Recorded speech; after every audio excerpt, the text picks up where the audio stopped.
Bismillahirrahmanirrahim. Assalamualaikum warahmatullahi taala wabarakatuh. Alhamdulillahirabbil alamin wa sallallahu ala sayyidina Muhammadin wa ala alihi washabihi wasallam. Amma ba'du. Hektik lagi. Hektik AA. Oke.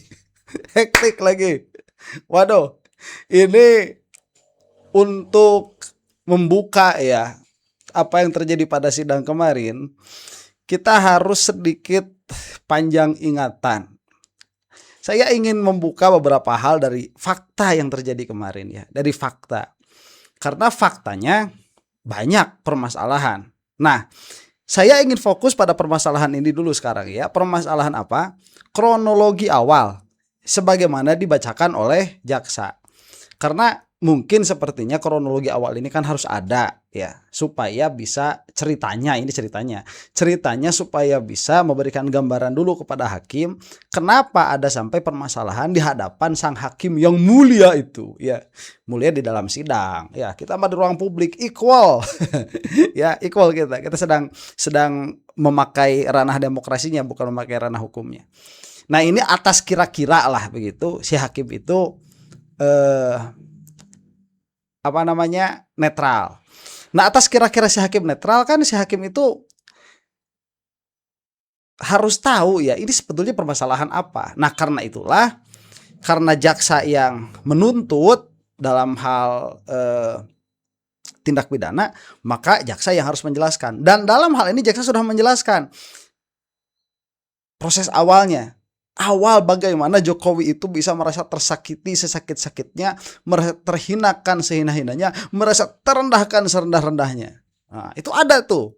Nah, dari situ kan nanti lanjut terus sampai bisa di hadapan hakim itu sebagaimana saya sebutkan tadi. Nah, ternyata dari satu kejadian itu Jokowi tambah musuh. Satu tuh ya, tambah musuh. Musuhnya siapa? Musuhnya itu IJTI ya, IJTI. Nggak pakai had. Kalau pakai had ijtihad. Itu ijti ya, jurnalis. Ini tambah musuh, jadi musuh sama Jokowi. Kenapa? Karena ternyata ya, dari apa yang kita lihat dari persidangan kemarin, ada yang nampak lagi. Apa yang nampaknya itu? Jokowi dan kuasa hukumnya tidak mengerti demokrasi. Dilaporkanlah itu kepada kepolisian. Polisi juga gak ngerti demokrasi. Tidak mengerti jurnalisme, tidak mengerti demokrasi, tidak mengerti berbicara di hadapan publik, and so on and so forth. Meskipun itu tidak menjadi bahan terhadap persidangan, tetapi itu terungkap di persidangan. Nah, itu satu ya. Yang kedua, si Momon si Rismon nih. Ya, saya pas lagi baca-baca lagi, loh, si Momon kok ada di sini? Karena memang awalnya ada. Hanya saja saya mau menyambungkannya dengan apa? Dengan desas-desus yang pernah ramai si Momon itu. Dia kan katanya diperkenalkan di sidangnya Jessica tuh sama si Otto. Yang mana si Otto itu kan dia kuasa hukumnya Jokowi tuh, bapaknya si Yakub. Yang mengenalkan si Rismon kan dia. Nah, sehingga ada pikiran, ada analisa atau dugaan lah, katakan demikian ya, dugaan publik si Momon ini sengaja disimpan dari awal untuk membelot pada waktunya. Ya, kalau Khozinuddin enggak sih kayaknya ya. Saya masih kesal sama Khozinuddin nih. Nanti saya bahas lagi. Khozinuddin, kamu saya kejar.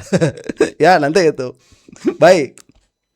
Si Momon ada ternyata disebutkan di sini. Jadi kalau kemarin itu ada dugaan publik yang mana mungkin saja mengira atau menduga si Momon itu memang dari awal ditanam di dalam permasalahan ini mungkin sedikit banyak akan terjawab. Baik ya, sebelum kita ke video IJTI nih, saya mau membacakan ini dulu. Ini ada kronologinya kan, saya ulang lagi kemarin nih, dari sudut pandang yang berbeda. Kronologi kejadian awal mula 26 Maret 2025. Ajudan Jokowi ya, yaitu Syarif Muhammad Fitriansyah. Nah, Syarif ini menunjukkan 3 unggahan media sosial, 2 YouTube, 1 X kepada Presiden Jokowi yang berisi tuduhan jasa palsu. Nah, itu kan sudah saya sebutkan kemarin ya. Bapak dihinakan sehina-hinanya. Kemudian ada tindak lanjut internal. Nah, tindak lanjut internal ini meminta tim hukum untuk mengumpulkan bukti-bukti unggahan serupa yang menyerang nama baik beliau. Jadi bukan cuma 2 YouTube sama 1 X ya, mencari-cari ini kuasa hukum nih. wah, selancar di internet mencari-cari ya. Jadi pada akhirnya mereka bukan apa dihina, tapi mereka mencari hinaan. Ya, nah kalau nggak dicari hinaannya nggak bakalan sampai. Ini kan mencari-cari itu, dicari-cari ini. Aneh kan ya, itu sudah aneh lagi. Kemudian klarifikasi pihak terkait. Nah, setelah itu karena ramai ya, ada klarifikasi 14 April. Langsung saja biar cepet ya. Kemudian 15 April si UGM ikut-ikutan ngomong. Ya 14 April, ya masa ditelepon ini mah kayaknya nih. Nah mungkin juga si Wening, ini Wening udah lama gak keluar nama Wening. Biasanya Ova terus ya. Bentar nih, saya biar enak, saya pakai catatan ya, biar jelas nama-namanya nih. Nah, siapa saja yang keluar tadi namanya itu? Ada Syarif ya, ada Syarif. Terus Syarif ini kan lapor ke Jokowi. Jokowi ini lapor ke penasihat hukum. Penasihat hukum kemudian ngapain tadi? Penasihat hukumnya itu browsing. Penasihat hukumnya browsing. Setelah browsing beberapa hari kemudian ya, hampir 1 bulan kemudian klarifikasi. Nah, klarifikasi. Dari klarifikasi Wening ngomong. Tuh, Wening bercerita. Nah, ini kan kejadiannya nih. Kejadiannya ya, Syarif, Jokowi, PH, ada browsing, ada klarifikasi, kemudian Wening ngomong. Nah, ini Wening kok ikut-ikutan ngomong ngapain? Itu kan pertanyaan ya. Nah, patut diduga Wening itu ditelepon. Nah, ketahuan satu. Karena waktunya itu sangat berdekatan. Jadi klarifikasi ini tanggal 14 ya, 14 April. 14 April. Wening ngomong ini tanggal berapa? Tanggal 15 April 2025 nih dua-duanya nih. Kemudian dari situ ada pendataan bukti lanjutan. Ajudan Jokowi kembali menyerahkan 28 unggahan tambahan yang dikumpulkan antara 22 April hingga 21 Mei. Nah, ini nih ajudannya nih. Siapa ajudannya? Ya mungkin Muhammad Fitriansyah lagi ya. Nah, di sini Muhammad Fitriansyah. Lah kok saya tadi nulis Syarif? Oh, Syarif bener ya. Nah, ini Syarif ngeluarin lagi berapa? 28. 28 apa? 28 unggahan. Nah, ini yang akan kita bicarakan nih dari permasalahan ini. Unggahan ini ya. Nah, unggahan ini yang akan kita bicarakan. 28 unggahan. 28 unggahan ini yang dibacakan oleh bukan dibacakan. Iya, yang dibacakan oleh jaksa. Nah, di sini. Oke. Ya. Sebentar, satu lagi nih. Oh, ini benar. Bagian awal. Berikut adalah daftar judul video YouTube yang dibacakan oleh jaksa penuntut umum. Ini si Syarif nih. Ya, si Syarif tuh ngapain juga atuh ya. Pakai bilang-bilang sama Jokowi. Coba kalau si Syarif gak bilang sama Jokowi, gak bakalan sakit hati si Jokowi itu. Ini saya bacakan nomor-nomornya nih ya. Bagian awal. 1. Konsistensi TPUA, pengungkapan ijazah palsu. Akun @gisujana. Masuk tuh nama tuh Egi ya di sini. Egi Sujana masuk. Egi Sujana masuk. Kemudian ijazah palsu Joko berdasarkan analisa jenis font dan operating system. Akun @baliga. Nah, baru keluar dari si Momon. Eng. Nah, si Momon masuk. Kemudian konferensi pers kuasa. Bentar nih biar enak. Tuh. Kemudian konferensi pers kuasa hukum live, kejutan Jokowi serangan balik tudingan kasus ijazah palsu siap polisikan pelaku, akun @merdeka.com. Nah, ini Merdeka. Setahu saya Merdeka itu media ya. Entah siapa yang ngomongnya di situ. Kemudian klarifikasi UGM, full penjelasan UGM soal keaslian ijazah Jokowi. Oh, ini saya udah masuk nih. Ini saya udah masuk permasalahan ijazah nih. 1 2 3. Kemudian di sini ada UGM masuk. Ya, ini bahkan dicari-cari sama si Syarif. Daftar bukti lanjutan, breaking news. Sore ini Egi Sujana resmi laporkan Jokowi ke Mabes Polri. Oh, ya, Babeh Aldo. Oh, Pak, di sini masuk Babeh Aldo nih, Babeh Aldo. Udah lama nggak denger Babe Aldo kemana ya? YouTube-nya masih aktif. Kemudian breaking news, sore ini Egy Sujana resmi laporkan Jokowi. Udah Egy, Babe Aldo lagi. Full HD DPD, Babe Aldo lagi. Lantang advokat Ibu Kurnia Jokowi memimpin 2 periode dengan ijazah palsu bikin malu Indonesia. Advokat Ibu Kurnia. Oh, Kurnia masuk ya. Kurnia masuk. Nama Kurnia masuk di sini. Kemudian TPUA silaturahmi dan halal bihalal membongkar ketupat palsu Jokowi. Apa lagi ya? Ada ketupat palsu. TPUA masuk, oke lah. TPUA di mana masuknya ya? Sendirilah dia sendiri. TPUA. Karena kan Egy tuh. Jokowi foto ijazah berkacamata dan watermark logo UGM. Si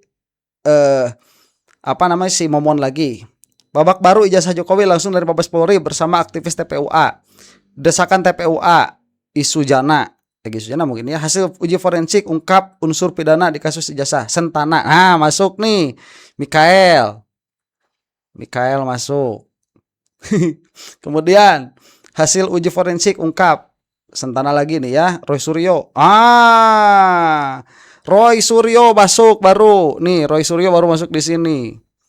Roy Suryo masuk. Kemudian pencocokan wajah ijazah dan wisuda Jokowi versus Dumatno. Bali G. Ini nanti nomor 13 akan saya highlight ya. Kita highlight di mana ya, di sini nih nomor 13 kita highlight. Kemudian bukti baru ijazah Jokowi, diskursus net, entah diskursus punya siapa. Metadata skripsi, Omnibus, Sisdiknas, hapus pidana pemalsuan jasa. Bali G lagi. Persiapan aktivis, langkah update. Roy Suryo ungkap fakta baru. Abraham Samad masuk nih di sini. Keluar nama-namanya Abraham Samad. Nah, kemudian mana tadi? Abraham Samad di bawah ya. UGM distributor of fake data thesis or testicle. Testicle. Saminuddin Baroris data is Jokowi. Apa ini? Gak jelas bahasa Inggrisnya kok begini. Eksklusif. Kemudian Roy Suryo ungkap fakta baru polemik ijazah Jokowi.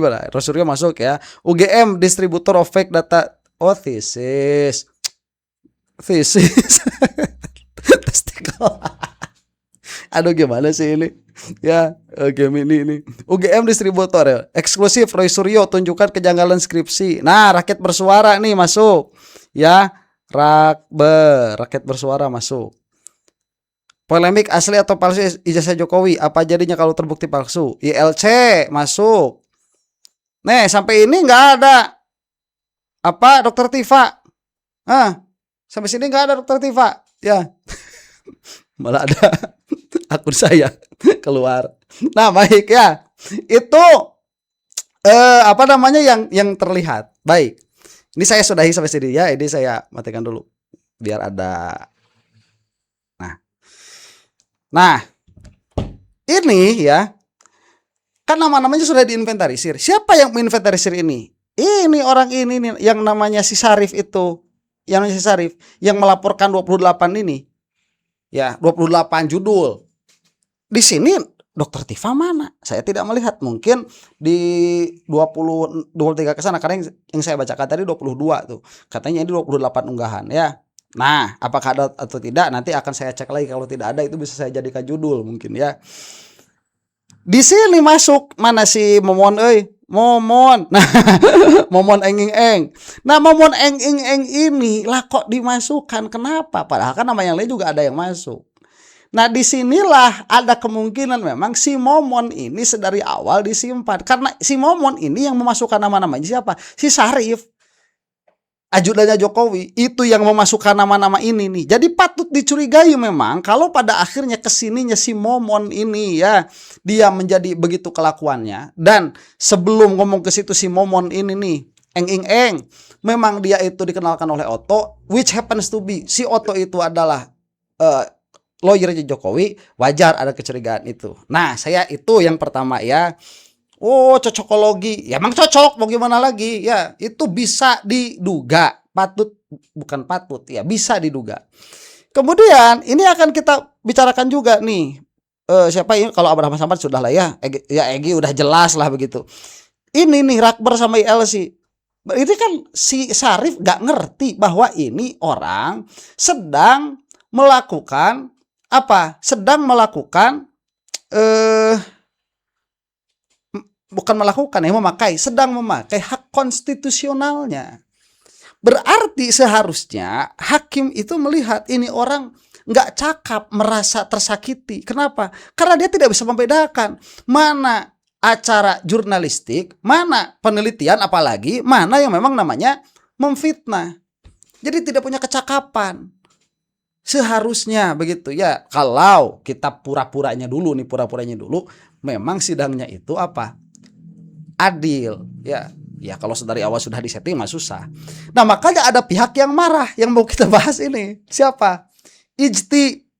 Ya yang nggak pakai had itu. Dia ada pihak yang marahnya nih. Kita saksikan ya. Jadi musuh Jokowi ini sekarang nih. Musuh baru. Dengan pasal berlapis dalam sidang perdananya di Pengadilan Negeri Jakarta Timur Kamis siang. Salah satu barang bukti digital yang diungkap jaksa penuntut umum adalah dakwaan yakni tayangan program rakyat bersuara di iNews yang masuk dalam berita acara pemeriksaan digital.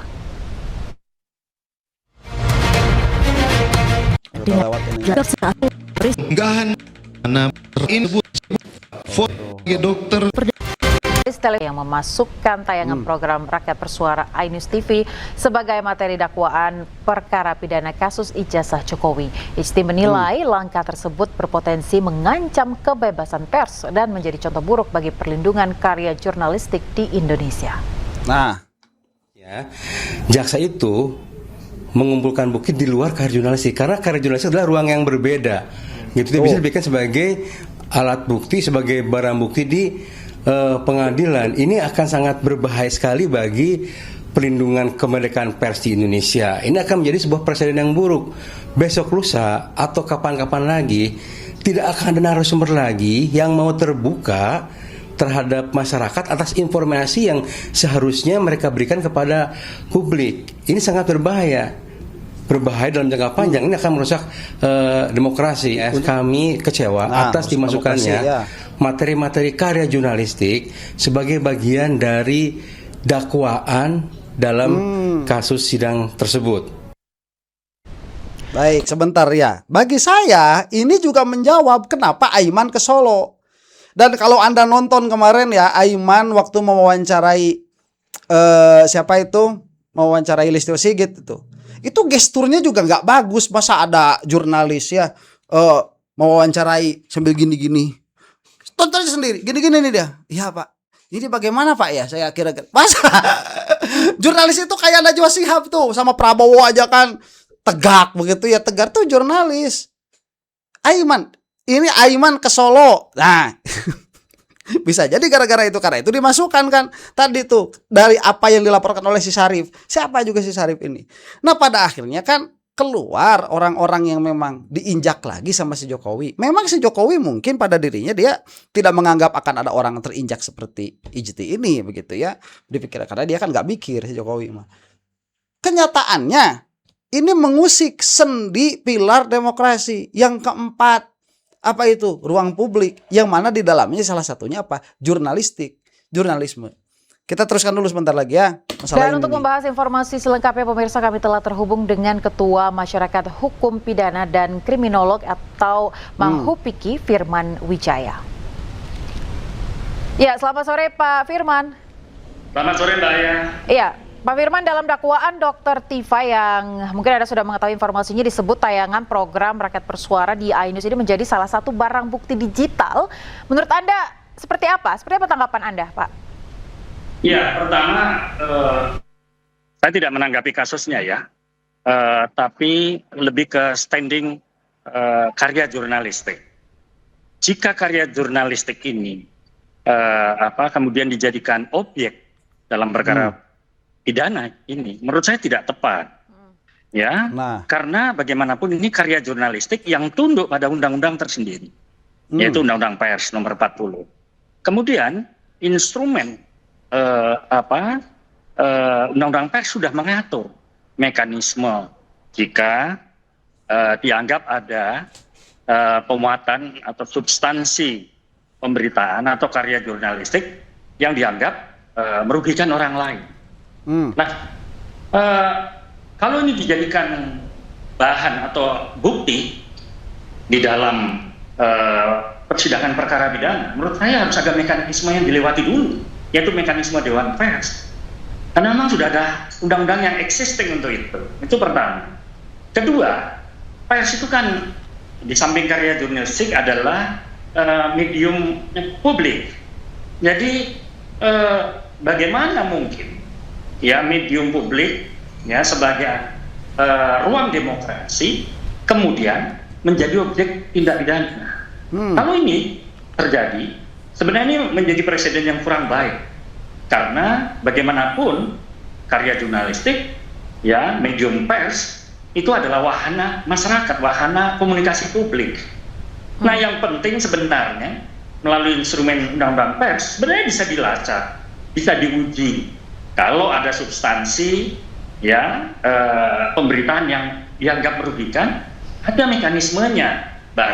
Yang pertama ada mekanisme hak jawab atau mekanisme hak koreksi. Tidak kemudian begitu saja ini menjadi ruang hukum pidana. Sebab kalau ini yang terjadi, ini bisa mengancam kehidupan demokrasi. Betul. Ya, jadi saya sebagai pengamat hukum dan pers, menurut hemat saya menyarankan pada APH sebaiknya bahan-bahan yang menyangkut instrumen pers, ya, pemberitaan yang selama ini dimediakan pers dikeluarkan. Baik.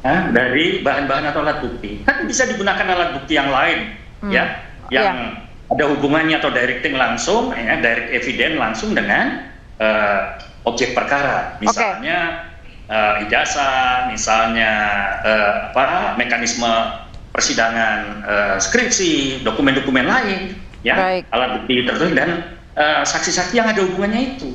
Nah, Pak instrumen pers itu. Baik, Pak Firman, berarti saya mau memperjelas nih, berarti apakah produk jurnalistik jadi barang bukti dalam sebuah tindak pidana itu tidak layak berarti ya? Iya, karena menurut teman saya ini akan terjadi benturan antara undang-undang hukum pidana dengan undang-undang yang melingkupi karya jurnalistik, kerja-kerja jurnalistik, yaitu Dewan Pers. Ada yang disebut. Ya. Betul, kalau begitu untuk apa ada undang-undang perlindungan jurnalistik? Kalau karya jurnalisme itu bisa dipidanakan. Siapa ini yang mempidanakannya? Si Syarif. Ya, yang melaporkannya. Siapa yang pegonya? Kuasa hukumnya. Siapa lagi yang on-nya? Penyidiknya. Siapa raja ini semuanya? Jokowi, Tuhannya tuh. Tuhannya mereka. Udah begitu keadaannya. Sendiri, ada instrumennya sendiri. Pertanyaannya, apakah ini sudah dilewati atau belum? Jika ini tidak dilewati, itu menjadi persoalan karena sama saja ini melanggar undang-undang yang secara existing sudah berlaku, khususnya menyangkut karya jurnalistik, termasuk di dalamnya produk investigatif. Ya, di dalam hal ini ada persoalannya. Katakanlah menjadi persoalan apakah itu luster atau defamation ya yang dianggap mencemarkan nama baik seorang. Substansi persoalannya dengan alat buktinya, menurut hemat saya bisa saja menggunakan alat bukti yang lain dan itu yang paling relevan. Tapi kalau menyangkut Dewan Pers, ya kalau menyangkut eksistensi Dewan Pers, ya ada undang-undangnya sendiri. Betul. Apalagi kalau ini dikaitkan dengan apa yang sering dituduhkan, misalnya soal animus injurendi atau maksud menghina. Apakah ada maksud menghina? Nah, ini yang menurut hemat saya perlu hati-hati ya APH menggunakan karya jurnalistik sebagai barang bukti atau alat bukti. Ya, karena bagaimanapun ini ada di ruang yang berbeda. Ada mekanisme sendiri yang mengatur itu. Dan sudah ada kesepakatan antara APH, Kapolri, Jaksa Agung, ya, Mahkamah Agung, ya, APH dengan Dewan Pers. Jika ada persoalan menyangkut pemberitaan atau karya jurnalistik, ada instrumennya, ada sarananya. Nah, ini yang saya perlu meluruskan. Jadi biar saja, nggak apa-apa perkaranya jalan, tapi tolong yang menyangkut produk jurnalistik harus menggunakan mekanisme jurnalistik lebih dahulu. Sebab kalau harus tidak, dicabut ini itu. akan jadi persoalan menyangkut evidensis ya, menyangkut keabsahan validitas alat buktinya. Karena ini ada pada wilayah lain. Penilaian tentang karya jurnalistik itu ada di ruang lain, ada instrumen lain, ya. Jadi tidak bisa langsung menggunakan sarana seperti yang sekarang sedang berjalan dalam perkara pidana. Sebenarnya sudah banyak presiden-presiden yang lalu-lalu menyangkut karya jurnalistik yang kemudian dikriminalkan atau menjadi objek kriminal. Karena bagaimanapun pers, karya jurnalistik adalah ruang demokrasi. Dia pilar demokrasi. Bagaimana pilar demokrasi kemudian menjadi objek atau sarana tindak pidana? Ini yang perlu APH berhati-hati. Ya itu yang bisa berlaku seperti itu orang yang nggak suka demokrasi. Siapa? Si Jokowi. Masalahnya bukan apa-apa. Anda bisa nggak setuju dengan demokrasi, apalagi HTI. Saya mulai mencium ada HTI ini di subscriber saya. Ya, Anda boleh nggak suka dengan demokrasi, tetapi itu tidak bisa diwadahi oleh negara kita. Ya, itu harus paham. Jadi kita kembali dulu, berdemokrasi yang benar aja kita itu belum udah punya cita-cita lebih tinggi, sedikit-sedikit. Ini siapa yang bisa menghancurkan pilar demokrasi? Itu orang yang mau jadi raja tuh, si Joko Widodo. Cuaks ya. Saya jangan sampai kemudian menimbulkan benturan dengan undang-undang pers, ya.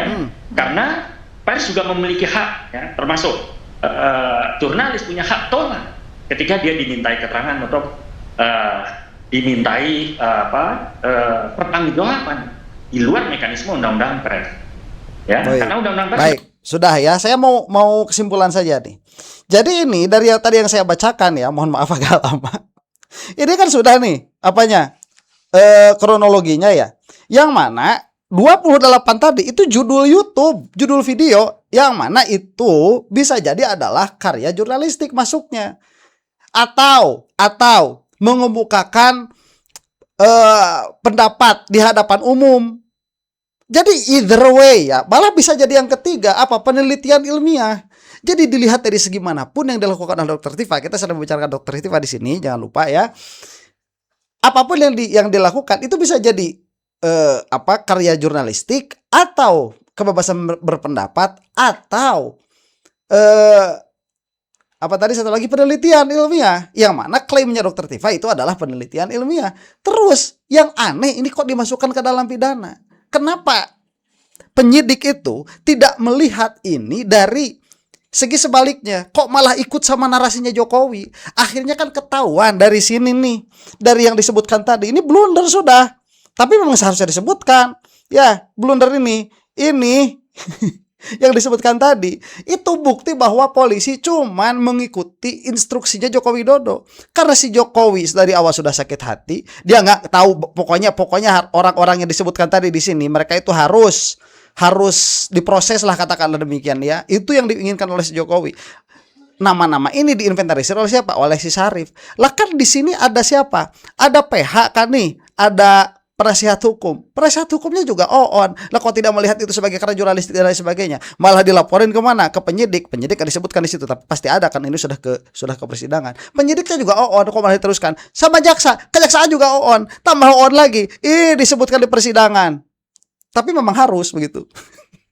Yang mana tadi ya akhirnya ini udah ya momon. Jadi bisa diduga si momon itu memang disusupkan dari awal, karena yang memilih orang-orang tadi lewat judul-judul tadi adalah si Syarif, ya, ajudannya Jokowi. Demikian Termul, mudah-mudahan segera habis. Untuk ada yang bukan Termul, wallahu taala alam bisawab. Assalamualaikum warahmatullahi taala wabarakatuh.